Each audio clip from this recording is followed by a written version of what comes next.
Bonjour, bonjour. Allez, on fait dans le texte les enseignements du Rabbi Rayatz pour commencer. On verra plus loin les autres Rebbeim.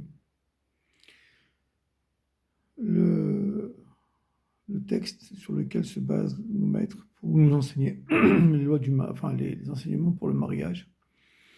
Et l'Echadodi l'Ikrad Kala, Pnei Shabbat Nekrabela. Viens, mon fiancé, à la rencontre de la jeune mariée. Nous allons à la rencontre de la profondeur du Shabbat.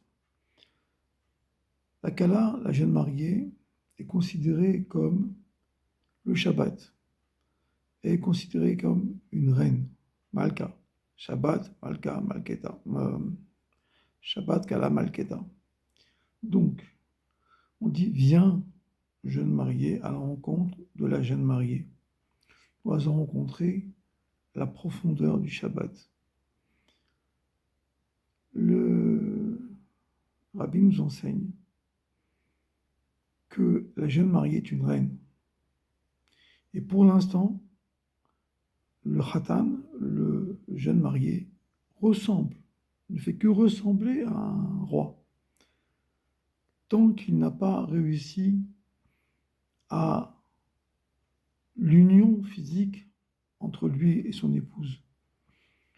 Comme ça a dit le Rabbi Rayatz, parce que le plus important, c'est de réussir cette union-là. Pour cela, il y a une introduction, de descendre vers son épouse et lui donner tout ce dont elle a besoin, la maison, une parnassa, le bonheur, à manger, pour s'habiller. Toutes ces choses-là sont des situations qui sont une ambiance, une atmosphère dans laquelle une Kala va pouvoir s'exprimer à son tour. On va voir que c'est pas si évident. Et beaucoup de gens croient que j'ai fait ceci, alors tu me donneras cela. C'est pas comme ça que ça marche.